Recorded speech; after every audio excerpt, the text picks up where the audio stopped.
Hey everybody, welcome back to Son of a Binge, where I chat with people about what they're binging. I'm Reshma Gopaldas, and today we're going to be chatting with my good friend Amanda Seales. She's a comedian. You might know her Smart, Funny, and Black Productions. You also might know her from HBO's Insecure. She played Tiffany Dubois. I did the French pronunciation, no big deal. I prefer it.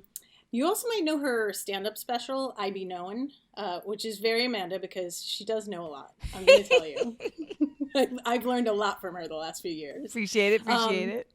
She's also the former co-host of the daytime talk show The Real, host of NBC's Bring the Funny, and she hosted, remember when we didn't have COVID, the 2020 BET Awards. Well, we did have COVID, so I hosted it in my living room. Oh, you did? I didn't know. I thought that was right before. No. That was that was June of COVID time. And we were supposed to shoot in a studio. And my stylist assistant tested positive for COVID. And they ended up having to shut everything down. I had to shoot it in my house and do my own makeup on FaceTime with my makeup artist. And because they made everyone quarantine. It was an experience. It's I can't wait until you host something not in COVID. You know, I told Jesse Collins, the producer of it, I was like, I'm owed a non-COVID BET Awards, right? And he's like, I know. I would like you to do that, and I'd like you to host the Oscars. I don't know if I could take out an insurance policy big enough to protect me. I was waiting for that. I was like, should I say the O word? I just did. Funnily enough, I'm wearing this, which unfortunately has a whole other meaning now. By nature it definitely. of Wait, the fact, hold it up. Oh. It used to be about Muhammad Ali, and now it has like a whole double entendre. It does. It really does. We just filmed something with someone, and at the end of it, they sang the Fresh Prince theme song, and I was like, "Oh, I can't release this." It's different. Okay, so to finish, she's also the creator of a game show called Smart, Funny, and Black, and she speaks truth to change on her Instagram, on her podcast, and book called Small Doses. Guys, Amanda Seales here. Woo-woo! Hey. Amanda and I actually met through a common friend of ours, Christy Henderson. And, Christy, you and me, we like things like women's rights, being pro-choice. Yeah, seeing people of color advocating. Yes. Mm-hmm. It's very tiring. The three of us are tired. Yes, exhausted. I specifically decided I liked Amanda. This is the moment I decided, I was like, I will friend her one day. I was watching, I think it was CNN or something. Oh, yes. Yeah. And, they had done a segment on catcalling. And, Amanda was one of the pundits on, and there was this gentleman on who said that I think gentleman is a generous classification. I'm going to let the people decide. I'm going to let them decide. So he was a white male, is how I'll describe him, who said that he believed that women enjoy catcalling. Yes. And, there it is. That's the face. And Amanda made a face that should be put on a statue and should be put in a museum. Because that's how good it was. And then you proceeded to school him on why he was wrong. And I think he was really good about not listening to women or anyone. Yes. And to this day, he still thinks he was right. So that's the moment that I decided Amanda is someone whose opinion I trust, who I want to hear talk, but also who I don't want to fuck up in front of. Oops, am I allowed to say fuck? Thank you. I'll take that. Let's start at the very beginning. Mm-hmm. What show were you watching when you were a kid? What show did you love? When we say kid, what age? I would say maybe around 10, 11, 12. If you Cosby recall, Show fanatic. Cosby really? Show fanatic. Fanatic though. It's saying that I liked the show would be a gross underestimation. And a different world, but Cosby Show more because now that I'm older, it's a different world because just the stories. But when I was younger, it was more the Cosby Show by nature of the fact that it was there were kids on there that were my age. You know, it was Rudy and Vanessa were my age. I know people are listening like, how is she even mentioning the Cosby Show? Because she asked me what show I watched when I was a kid. And back then we didn't know he was a whole ass racist. You see? Yeah. So we didn't know how terrible he was. And, you know, Amanda, I also watched it. I watched it with my grandmother. And the one character as a kid I did not like on there, and I'm not just saying this, was Mr. Cosby, Cliff Huxtable, because I was like, this man talks and talks and talks and loves the sound of his own voice. And when he would start talking, I'd go to the bathroom every time. I had to pee. Isn't that interesting? I'm just saying, like, you're not the only one with good instincts here. No, I'm not. Okay. I mean, so that was really my jazz. And then in middle school, my so-called life was so important. I have a confession. I never watched it back then. I watched like Dawson's and everything. My friend made me start it about a month ago. So I'm like in the middle of season 1 right now. Oh, I mean, Jordan Catalano is an icon. He really is. You know, like, Angela, don't miss geometry class. Don't forget geometry review. She already did, as Angela walks off with Jordan Catalano. I mean, it's just, I started watching it again the other day. Never gets old. Oh, never. Okay, so then I have someone to text about this as I'm watching it, because I'm like, who do I text that like has not already seen this? I can always be texted about my so-called life. I'm always available to discuss my so-called life. I'm always available to discuss the Cosby Show, A Different World. I'm also always available to discuss Friday Night Lights. And that is what we're here for. So now you blew the punchline there. Oh, okay. What is your son of a binge show and why? So I did not watch Friday Night Lights in its origination. I binged it. So that's why it's my son of a binge show, because this is a show that I legitimately binged. And it was one of the first shows that I actually like binged when binging became a thing to do.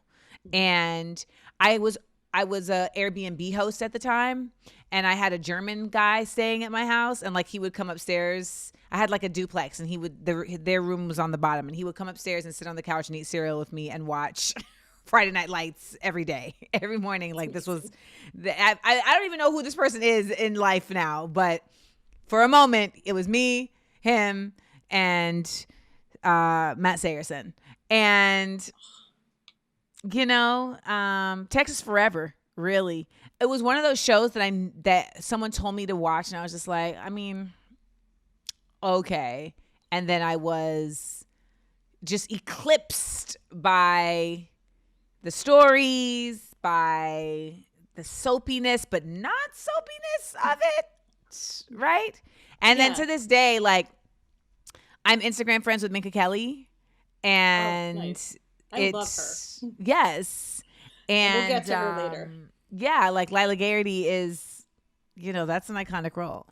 It really is. So for people, before we go a little further, for anyone who hasn't watched Friday Night Lights, can you describe it in 30 seconds or less and tell them why they need to watch? Because I think a lot of people are like, this is a show about football. No, thank you.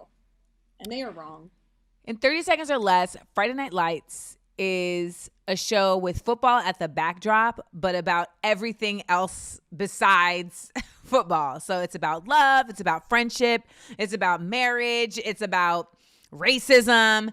And at the end of the day, what it's really about is the will to continue to fight regardless of the obstacles that may come up against you, even when you're being tackled to the ground.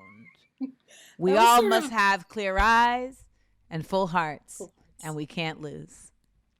Well done. Oh, they should hire you when they rebooted. So I started watching, I think back in 2010 when it first came out. Okay. And so I couldn't binge it. I had to watch, like, remember when we used to watch things per week? So I did it then. And my brother and I watched it together. And my mom would come into I don't know why we were at my parents' house for some reason. But every time we'd watch it, we'd come to my parents' house and we'd be weeping, just weeping because every episode is so emotional. Even when you're happy about it, you're going to cry. Yeah. And she'd be like, what are you two losers doing crying all the time at this show? And then, so I said, Mom, you should watch it from the beginning. I think you'd like it. And she's like, I'm not going to do her accent, but it was even better when she said it. But she's like, I don't care about football. And I was like, oh, okay, Why don't you do her accent? I always do my mom's accent because I feel like I got a little worried. I feel like you can't get the full understanding of her disdain without the accent. I will get to it because there's a little more. So she ends up watching it, and we go, and she loves it. Like, I mean, she was telling everyone at parties, have you started watching Friday Night Lights? So Rohan and I really felt some justification. I was like, now who's the loser who's crying, Mom? Fair. But we went to my cousin's wedding in India in 2011 together, and she was on the plane telling the air hostess, have you seen Friday Night Lights? And I was like, why?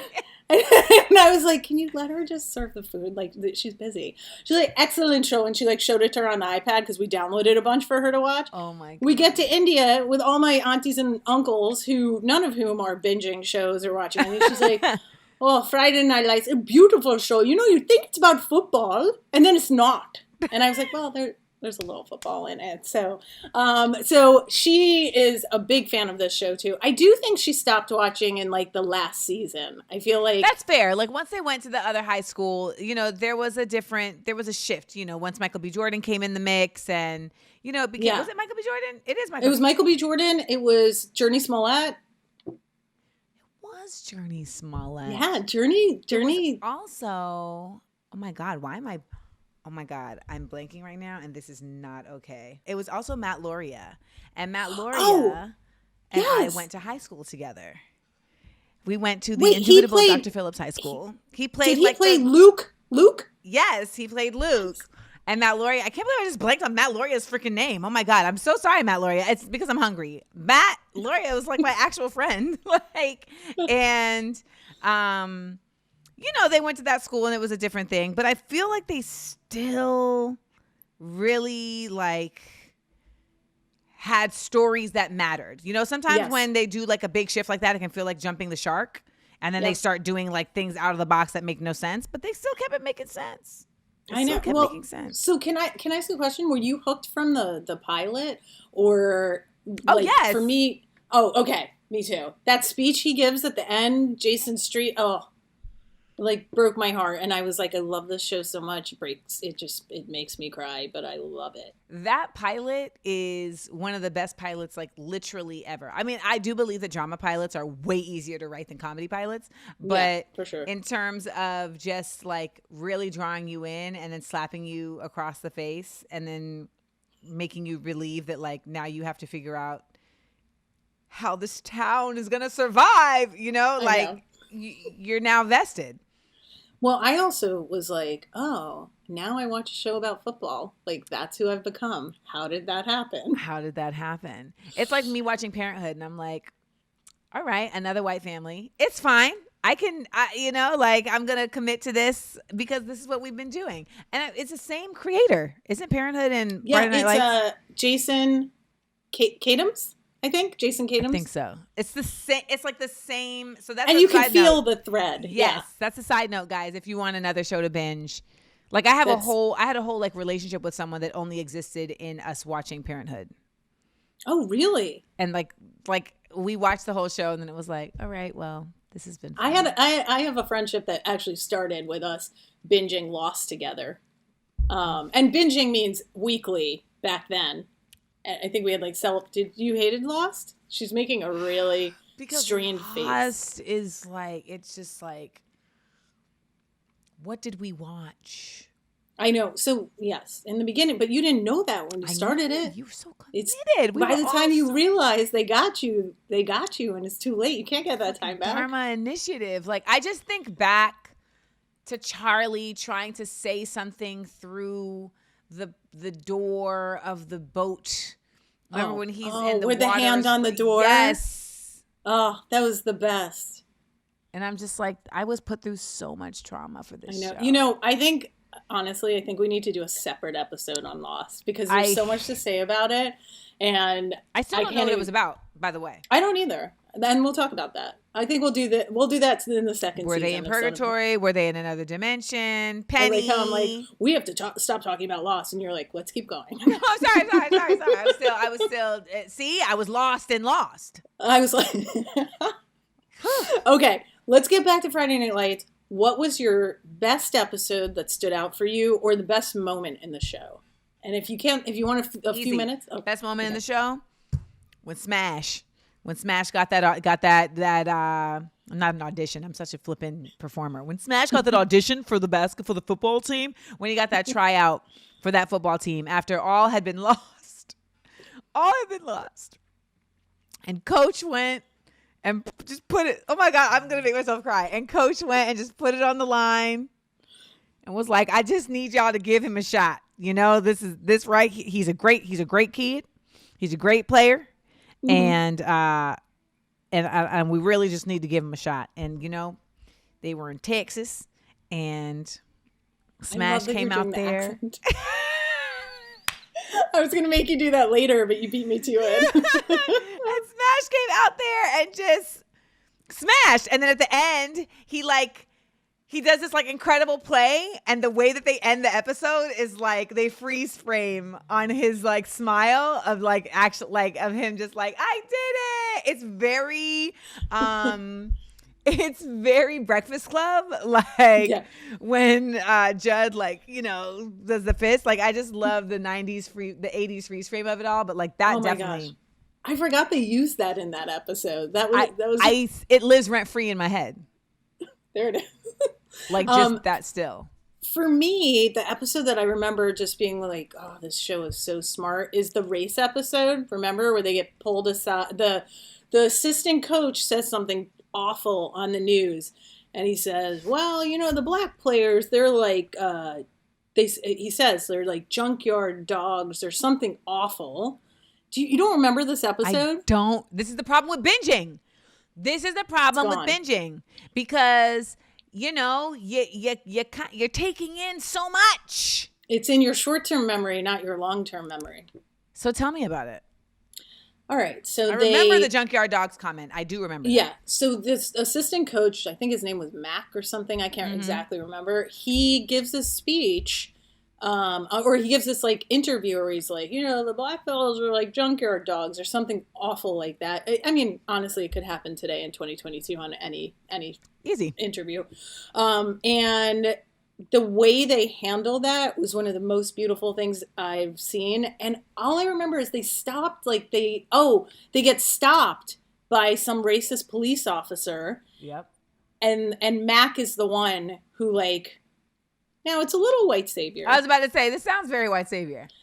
Now thinking back, I'm smarter now. But back then, it really made me like tear up. And he admitted he was wrong. So I'm fine with that. But there was something like where you see this man who's like basically been raised very racist, and that's how he viewed the world. And then he was forced to change that. So yes, he did co-opt the story with his whiteness, but it was still, as does happen.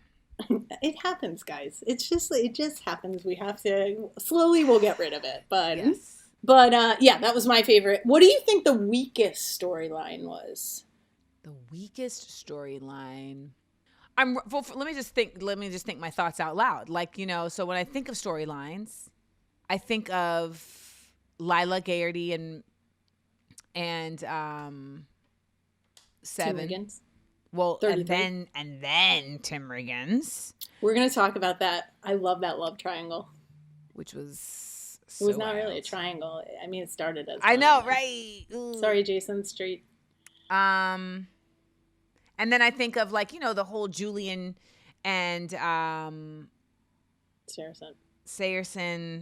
Their story was beautiful, Julian, Matt, and you know, just figuring that out. There was a little moment there where like Julie was like fucking with some like older dude, and it was like, what are we trying to do here? What do we? But then I guess isn't that when Tammy slapped her? I think Tammy slapped her. Listen, that whole her and Tammy like head to head sequence. It was a time. It was and she had just had that baby, and she's like, God damn it, you know. You know what's funny though? At least for Indian families, slapping, especially in the older days, it just happens, right? White people slap someone and they're like, "Oh my gosh, what have I done?" At Well, least on television. I think because it's very,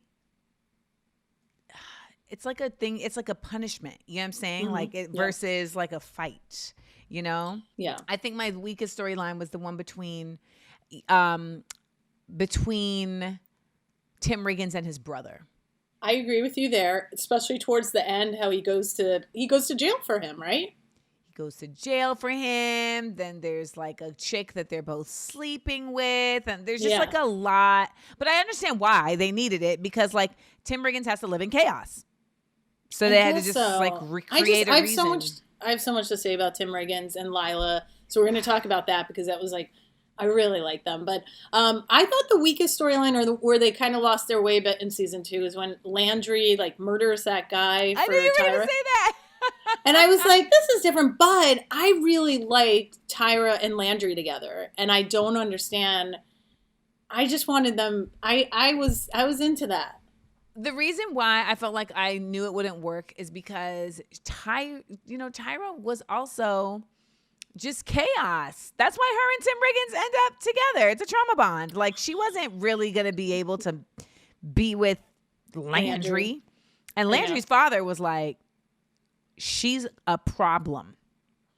He was not having it. He was like, I don't like it. Next thing you know, there's a dead body. Do you think Landry's father did that? He like set the whole thing up. He's like, they're out. I just loved that, like, his father had peep game. Like, the way they wrote this was so typical of like something my mother would do. Like, yeah, you know, if you keep hanging out with that person, you're gonna end up with a murder on your hands. And you're like, my mother's so like just extra, and you're like, whatever. And then the next thing you know, you're like, oh my god, like, you're like, there's a body. There's a body. Yeah. So Landry, it's just amazing how that Did actor you know that Jesse Plemons is married to Kirsten Dunst? Did you just learn that at the Oscars? I didn't even know that I learned that at the Oscars, but I definitely because they did a bit that everyone was they did a bit that everyone was upset about. What was their bit? So everyone was upset. This Oscars was a shit. I know. Honestly, that it was the slap that changed everything for the Oscars. So, fair. So Amy Schumer comes out after the slap, post slap, and Jesse Plemons and Kirsten Dunst are sitting at their table, and she's like, "Hey, everyone, welcome!" And she does like a bit on seat fillers. She's like, "Oh, here's a seat filler right now," and it's Kirsten Dunst, and it was obviously a very planned bit that they did, but everyone in that group is a good actor. So she's like, "Hey, will you get up? I just want to show the audience." So Kirsten gets up and like kind of looks like she's kind of, her feelings are hurt. And Jesse's like, and she's like, "Hello, sir." She's like, "Are you enjoying the Oscars?" Talks to him, and he's like, that was my wife that you just made get up. And she's like, "You're married to a seat filler?" And I thought it was cute, but people were not happy. They said it disrespected Kirsten Dunst. Wait, I thought they were gonna say it disrespected seat fillers. Well, that it did. You're right. They were mad that it disrespect. I said this before. People don't deserve comedy. Like, some people don't deserve comedy. Like, they really should just watch Friday Night Lights and cry. And just stay in their drama. Stay in that zone. You don't belong in a world where we make jokes like this. Like, where we do, like, where we make fun of ourselves. And I thought Amy delivered that really well. You're married to that seat filler? I just thought it was so funny. You know what I think people also don't understand in this weird paradox? And this is just a side note. We'll get back to Friday Night Lights, so I apologize. Okay. But I just have to say this, is that simultaneously, folks are like, celebrities are different, and they, you know, like, people will say things to me like, "Oh, you know, you blue check people," and I'm like, wow, that's because I'm like not even on I'm like a J-list celebrity, so I'm like, then you know, that's just by nature of me having been on like TV shows, and like people know who I am in places, so I can't like act a fool. Not that I would, but I'm just saying. Nonetheless, like, I feel like there's this whole sector of people who are like, celebrities get special treatment and and then there's this other sect of people that are like, we need to like really like center celebrities and understand that they're regular people. And like, both of those things have their truths. Like there's definitely like perks that you get from being a celebrity, and there's also just like this weird thing that people don't understand, that you're a regular person and like you like like you're gonna have things. But then because in the midst of that, there's just like a chaos, I feel, of people who think they're being helpful and they're not. Like that's a bit at the Oscars. The Oscars is a bunch of celebrities and creatives, but the broadcast Oscars is really a bunch of celebrities in a room patting each other on the back. Well, and also they're performing a show for the audience at home. Like it is a planned show. Yes, it is. With the exception of one little moment. Well, there's always the possibility for people to go off script in any show. Yeah. That being said, I'm just like, how do you watch that bit and say it's disrespectful to Kirsten Dunst when she's in it? She's in the bit. I don't think they realize that. I really don't. But you're right. It is actually very diminishing to see fillers. But I think people can't tell the difference between reality TV and TV anymore. And I think that's really what it boils down to. They can't. Well, I also think that's why Donald Trump was president. But that's a whole nother podcast that we can get into. All right. We will one day on Instagram. Mm-hmm. Okay, so my favorite thing about Friday Night Lights, I think, or one of my favorite things, is Coach Taylor and Tammy Taylor. Yes. I think they have one of the best marriages on television. Mm-hmm. And there was this scene, I think maybe in the first 2 episodes or something, where he had done something to upset her. And so he goes to her office. Remember when she was the counselor? Yes. So maybe it was in the first season. I can't remember. And he says, I'm sorry you're upset. And he just looks at her like, fine, I apologize, right? And she goes, I'm sorry you're upset. That's not an apology.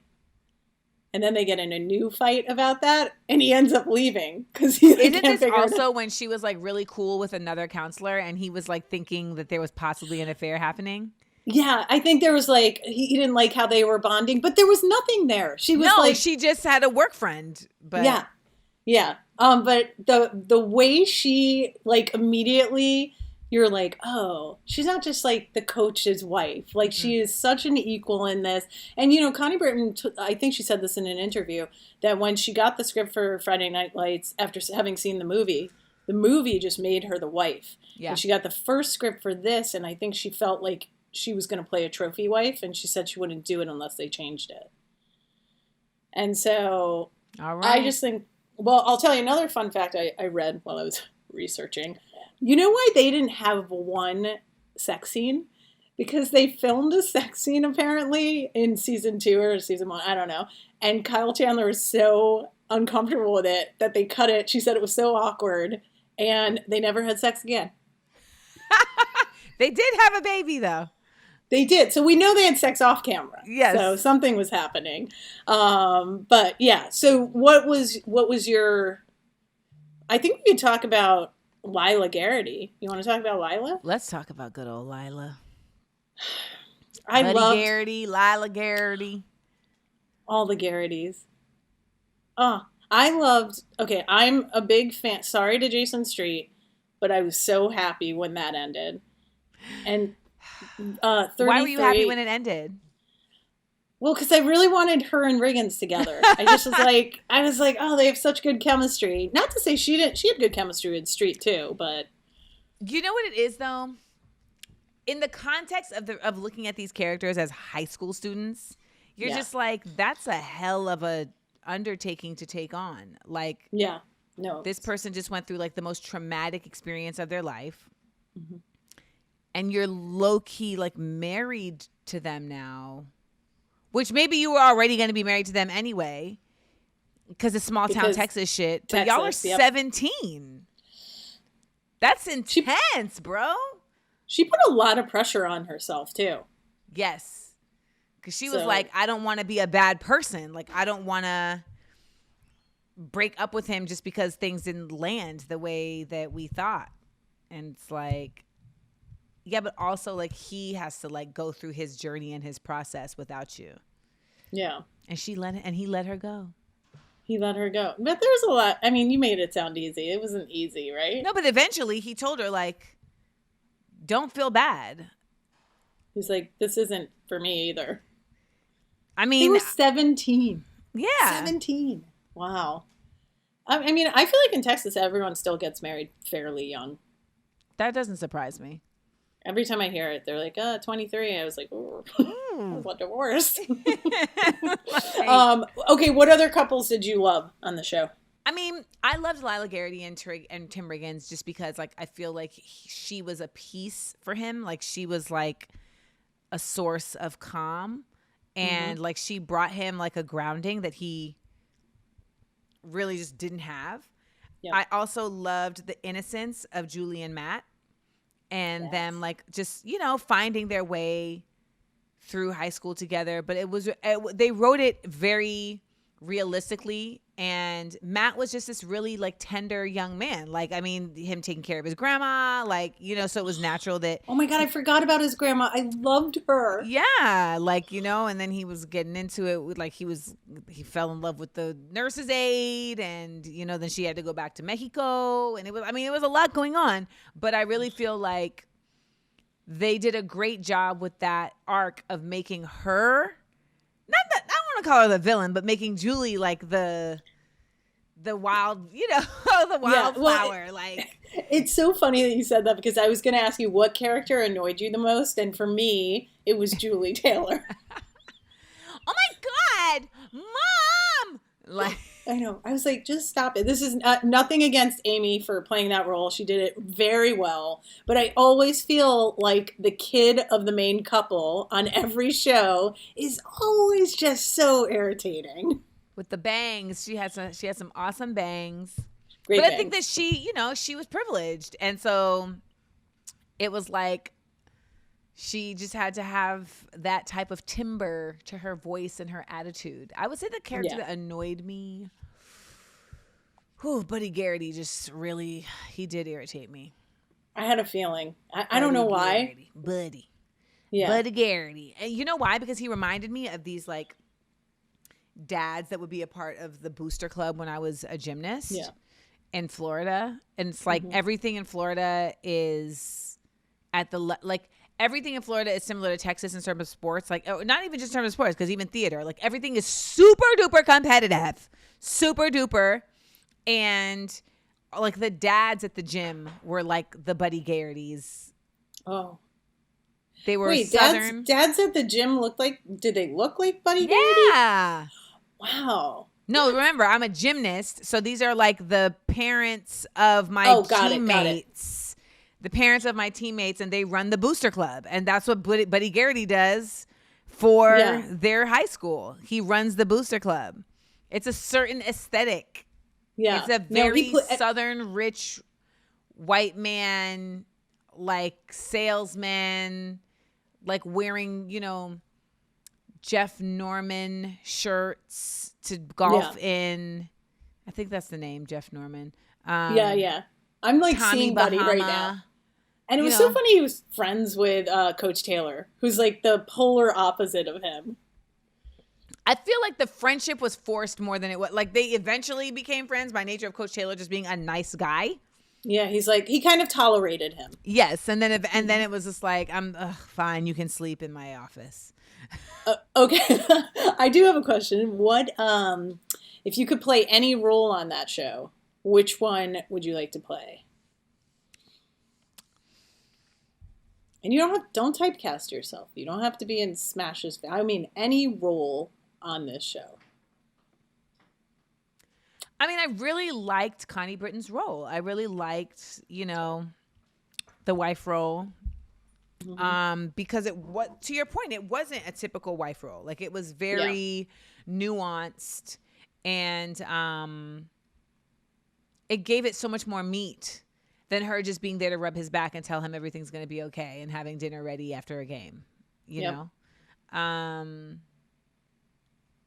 I just loved the way they ended it, which was them moving for her job. She was like, I have rode this wave with you this whole time. And like, I had 2 kids. Like, I went to these damn cities. Like, we have been in, where were they again? Like, What was the What town did they go called? towards? I don't know. I After forgot what Texas, the town called. I don't know why I can't remember the name of the town that they were in, because that's a big part of the show. Dillon.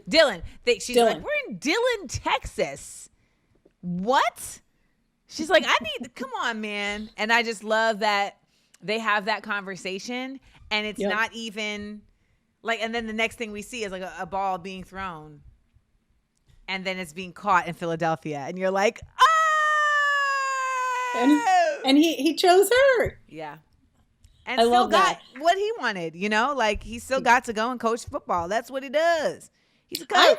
I think you'd be a good Tammy Taylor, but I think you'd be an even better Coach Taylor. I gotta be honest. So I'd love to be. Listen, Clear Eyes, Full Hearts Can't Lose is one of the most iconic pieces of TV script ever. I don't care what anyone says. I mean, it's up there with Cut It Out from Full House. Oh, Dave Coulier. It's up there, and it's like, if you know, you know, if you know, you know. So I just texted you because I really want you.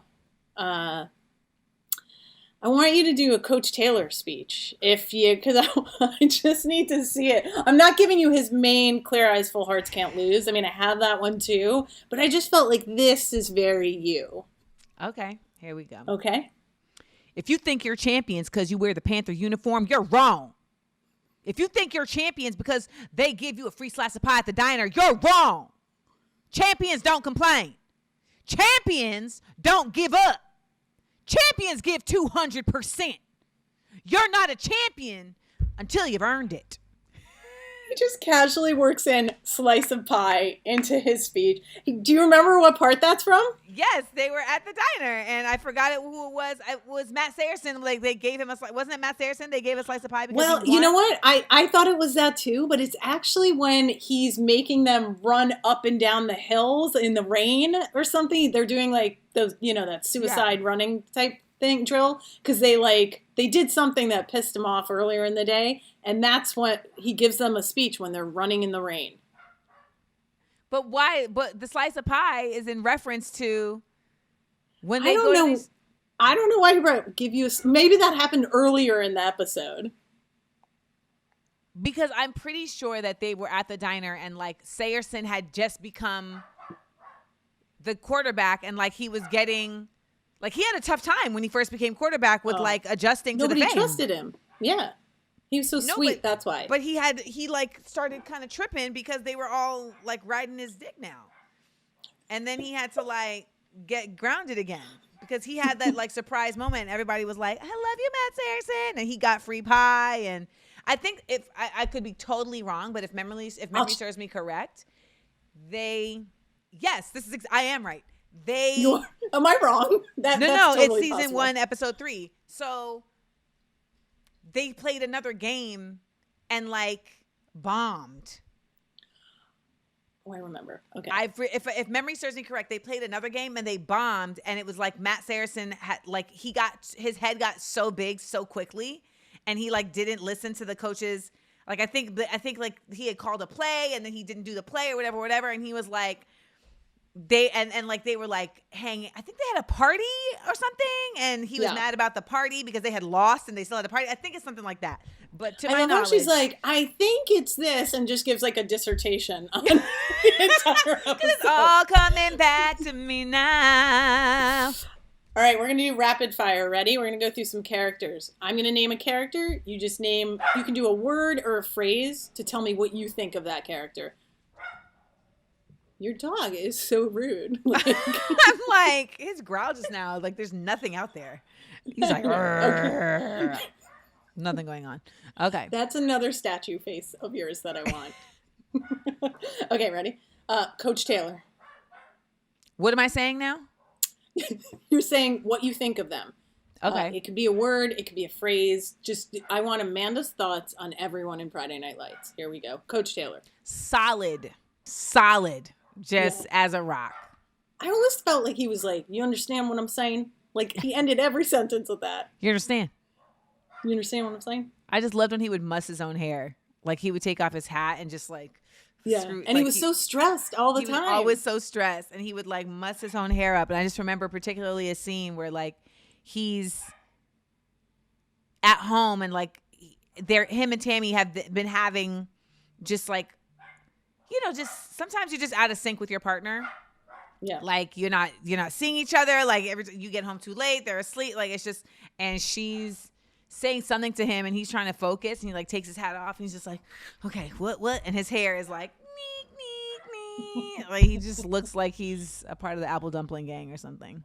Yeah. And then, if you do that to Tammy Taylor, she's going to call you out on it. Yeah. Can you take care of yourself? Look at your hair. Get it together. She's gonna be like, "Are you even listening to me? I didn't do it, Tammy. We have to go out later. Can you fix yourself up? Thank you." You think maybe like once a week or once a month you could leave me Tammy Taylor voicemails? Just inspirational Tammy Taylor messages. We'll discuss. Okay, my next person is Tammy Taylor. I would say for Tammy Taylor, what comes to mind is just a 360 character. I feel like she was so rounded out, and that's very rare, particularly with wives on shows where like the husband is the prominent feature. Mm-hmm. Another example of a 360 character is like Claire Huxtable, right? Where she was a fully realized person that wasn't just juxtaposed. And like, I'm not saying that we haven't had a lot of great moms, but even if I look at like Harriet Winslow, right? Or even if I look at like Vivian Banks, like they were very they weren't as multidimensional. Like it was pretty much like this is their role in the home. That's it. And I liked that with Tammy, they really rounded her out and you got to see her in a number of different situations beyond just as a mother. Yeah. Or just as a wife. Like even just seeing her as a guidance counselor and the way she was showing up for her students. And, she was really trying to get Tyra to school. She did. And did she help someone with like an abortion too? Yes. She's so good. So I really liked that as a character. And, dealing with race and dealing with the specifics of their town. And, I liked that this show took a stance on issues and didn't try to pretend like being in Dillon, Texas was not racist. It didn't try to pretend like it wasn't hyper Christian. Like, it did center things that needed to be centered. And a lot of times they had Tammy be a part of that conversation in a way that I think other shows wouldn't have. Oh, I love it. Okay, ready? Jason Street. Jason Street, I think tangential. You're like the cutest little nerd right now. Tangential. Because I understood why they needed him there. But for the whole series, it was like, I know we need to be on this journey because we started this journey with Jason Street, but and he had to go away to come back. And, I get it. But for quite some time, it was just like, I got tired of him. And I hated myself because I was like, why are you tired of him? Why are you tired of this story? And then you have to remember that it's a story and it's written a certain way and it's not your fault. It's not your fault. I appreciate that. I had a lot of guilt about it. I appreciated how they brought him back into the fold. Mm-hmm. And he became a coach. And, so they got us there. They really sewed this show up. They did a great job of like, this was a show where like when you got to the finale, you felt like we did it.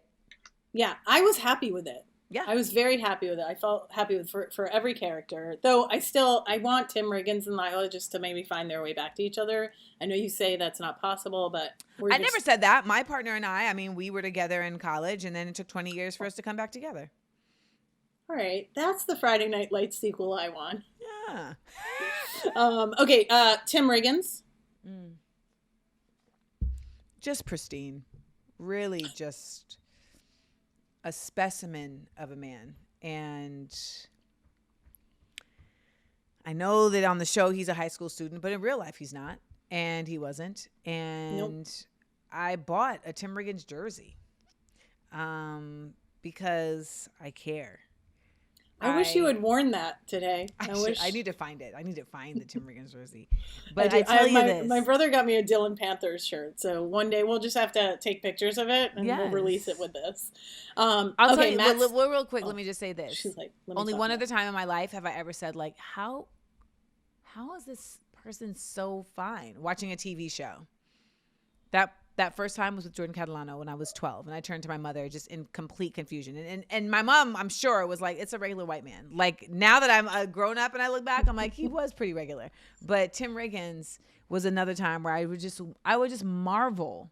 Was it the bone structure? I don't know. Oh, everything. And his, like, messy hair. Most of the time, Tim Riggins did not smell good. Like, that man did not smell good, I'm pretty sure.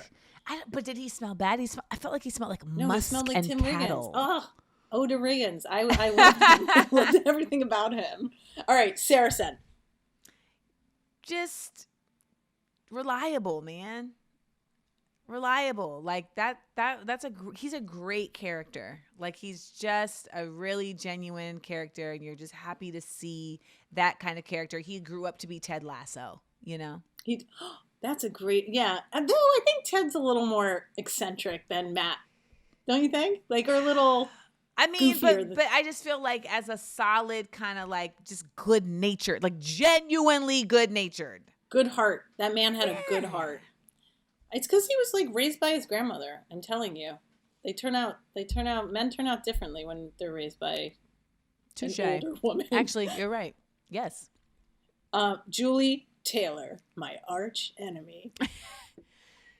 Julie Taylor was just, an annoying nuisance, but she was necessary. She was.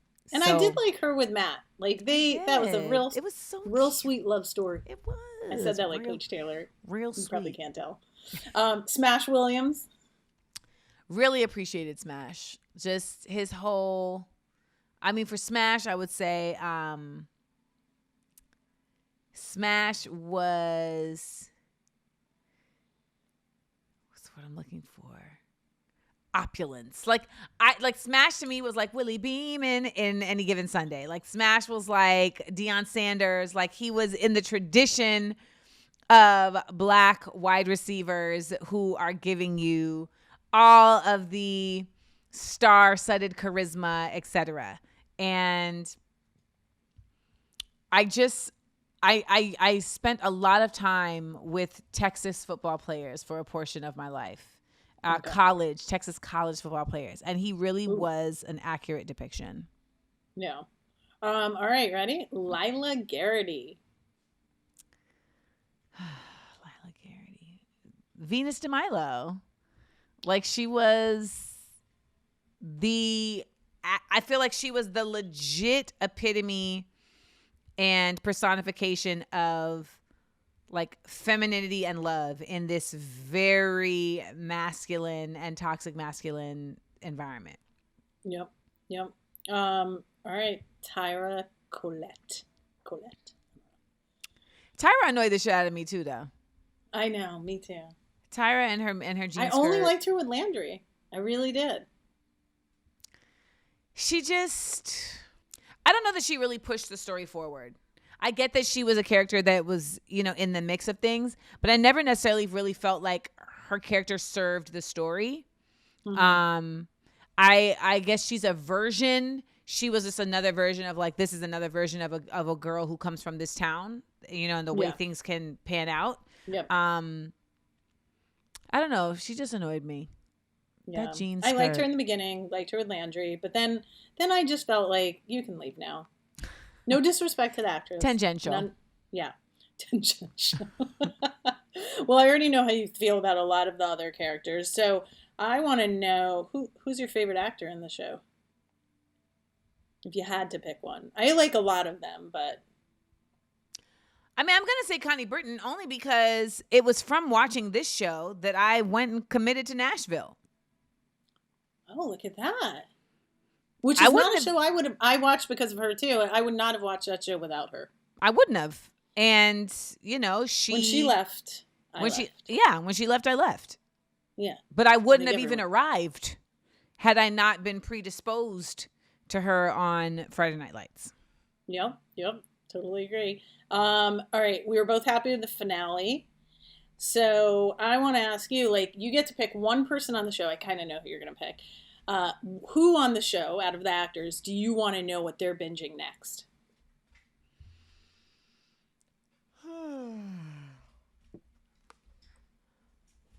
Do you guys like I that? would actually want to know what Jesse Plemons is binging next. Oh, I like that. Because he's an actor's actor. Like, that's a thespian. What if he's such a thespian that he doesn't binge? I don't know. Then I will know when I ask him. Okay, we'll find out. But like, I feel like Kyle Chandler plays like the same role every time I see him. He's like the same kind of character. But I feel like Jesse Plemons, I'm just judging by the sake of like he's always in a different role, that I feel like his taste might be unique. Oh, that's good. That's good. What do you think Connie Britton's binging? Designing women. I know Connie. I'm going to tell her that. I'm going to send her this. Maybe she'll be our next binge guest. Yes. I don't know. All right. So, Amanda, thank you so much for doing this with me. Thank you Where for having can me. people watch you next, find you? Tell me all the projects you're doing right now and where you want the people to come. And they will. I would love the people to come to my Patreon, Smart, Funny, and Black. Patreon is a patron site where you pay a small fee and you get access to exclusive content that you can binge, et cetera, et cetera. And if you are a fan of podcasts, my podcast, Small Doses, is available wherever pods are casted. And we do have like Patreon only segments that are available on Patreon, but you can still get the whole podcast on anywhere where you hear podcasts. You can also get my book, Small Doses, which is available now in paperback as well as on Audible. And I do have some stuff coming that I can't speak on yet, but that will be pretty major. So I think you blew out your microphone when you said that. Pretty major. But you know, that's, and of course you can follow me on Instagram. You can follow me on TikTok at Amanda Seals. And we do Smart, Funny, and Black in the Crib, which Smart, Funny, and Black is my game show. It is my game show variety show where we bring two funny Black folks together to compete in games that I create that test their knowledge of I was Black literally culture. just about to say, you've never asked me to be on it, and now I know why. Black culture, Black history, and the Black experience. If you do Smart, Funny, and Indian just for like one day a year, I'll be there. We'll do it for Diwali. I love it. Okay, and what is your next show? You completely cut me off. I'm not finished. I'm so sorry. I'm so upset. I was just trying to think, how can I get on this show? Okay. And right, back to Smart, Funny, and Black. Smart, Funny, and Black. We do Smart, Funny, and Black virtually every third Thursday.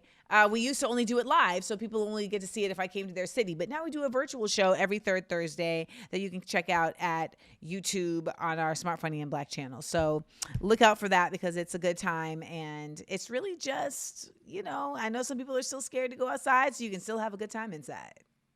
I love it. That's what she said. And if you are outside, I'll be at the Kennedy Center with Smart, Funny, and Black on July 23rd. Ooh, all right. Well, what I was going to say when you were giving your speech is that go to Amanda's Instagram.